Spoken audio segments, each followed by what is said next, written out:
ஆத்மனின் அன்பு வணக்கங்கள்.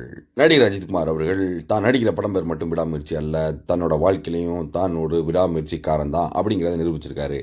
அவங்க துபாயில் நடந்த கார் பந்தயத்தில் அஜித்குமார் அவர்கள் வெற்றி பெற்றிருக்காரு. அதாவது அவரோட அணி 4 பேர் சேர்ந்து விளையாண்ட அவரோட அணி 3வது இடத்த பிடிச்சிருக்காங்க. சும்மா இல்லைங்க, ஒரு நாள் முழுவதும் அதாவது 24 மணி நேரம் தொடர்ச்சியாக கார் ஓட்ட வேண்டும், மாற்றி மாற்றி 4 பேரும்.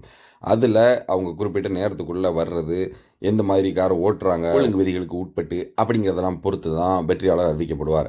அந்த வகையில் அஜித்குமார் அவர்களும் அவரோட 3 நண்பர்களும் சேர்ந்து ஒரு அணியாக களங்கண்டாங்க. அந்த அணி இப்போது 3வது இடத்தை பிடிச்சிருக்கு.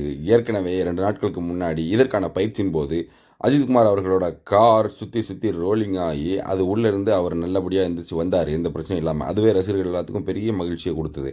ஆனால் இப்போ அவர் இந்த போட்டியில் அதையும் தாண்டி வெற்றி பெற்றிருக்கிறது இன்னும் ஏகப்பட்ட மகிழ்ச்சியை அஜித்குமார் அவர்களோட ரசிகர்களுக்கு அள்ளி அள்ளி கொடுத்துருக்கு. ஏன்னா ரேஸில் வெற்றி பெறணும் அப்படிங்கிறது அஜித்குமார் அவர்களோட இன்னைக்கு நேற்று கனவு கிடையாது, கிட்டத்தட்ட பல வருட கனவு. அவரோட இளமை காலத்துலேருந்தே அவர் இதுக்கு முயற்சி பண்ணிகிட்டு இருக்காரு. தன்னோட 18வது வயதில் எனக்கு ரேஸ் மேலே ஆர்வம் வந்தது. ஆனால் எனக்கு அப்போ வசதி வாய்ப்புகள் சரியாக இல்லை. அதுக்கப்புறம் எனக்கு சினிமா துறைக்குள்ளே நான் நுழைஞ்சிட்டதுனால எனக்கு சரியான நேரங்கள் இல்லாமல் நான் படங்கள் பிஸியாக பண்ணி ஒரு கட்டத்தில் அதாவது 2002 ஏன்னா கொஞ்சம் நேரம் எடுத்துக்கிட்டு ரேஸுக்காக திரும்பவும் நான் நேரம் ஒதுக்கினேன். ஆனால் அப்போவும் என்னால் சரியாக கலந்துக்க முடியலை. என்னோடய திரைப்பட பணிகளும் பாதிக்கப்பட்டதுனால அப்போ அதை தொடராமல் மீண்டும் விட்டுட்டு 2010 திரும்பவும் நான் எனக்கு பிடித்தமான அந்த ரேஸ் பக்கம் ஒதுங்கினேன். ஆனால் அப்போதும் என்னால் தொடர்ச்சியாக எல்லா போட்டிகள்லையும் விளையாட முடியல. ஒரு சில போட்டிகள் மட்டுமே என்னால் பங்களிக்க முடிஞ்சது. ஏன்னா எனக்கான படப்பிடிப்புகள் இருந்தது. இப்படியே என்னோட கனவுகள் தள்ளி தள்ளி போய்கிட்டே இருந்தது.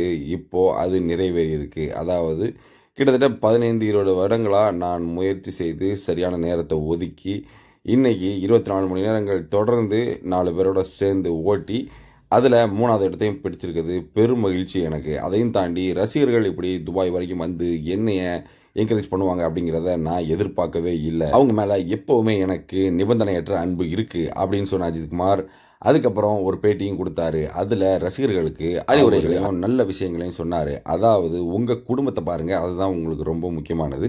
படிக்கிற எல்லாரும் நல்லா படிங்க, வேலைக்கு போகிற எல்லாரும் தொடர்ந்து கடினமாக வேலைக்கு போய் உழைங்க, இது எல்லாத்தையும் தாண்டி நேரத்தை வீணாக்காதீங்க அப்படின்றது தான் அஜித்குமார் அவர்கள் தன்னோட ரசிகர்களுக்கு சொன்ன அறிவுரை. தனக்கு ரசிகர்கள் அதிகமாக சேரணும், ரசிகர் மன்றங்கள் அதிகமாக உருவாக்கணும் அப்படின்னு மற்ற நடிகர்கள் எல்லாம் போட்டி போட்டுக்கிட்டு அதை பின்னாடி நம்ம ஒரு அரசியல் ஆதாயத்துக்காக பயன்படுத்தலாம் அப்படின்னு நினச்சிட்டு இருக்க வேளையில் அஜித்குமார் அவர்கள் மங்காதா திரைப்படத்திற்கு முன்னாடியே தன்னோட மன்றங்கள் எல்லாத்தையுமே அதிரடியாக கலைச்சார்.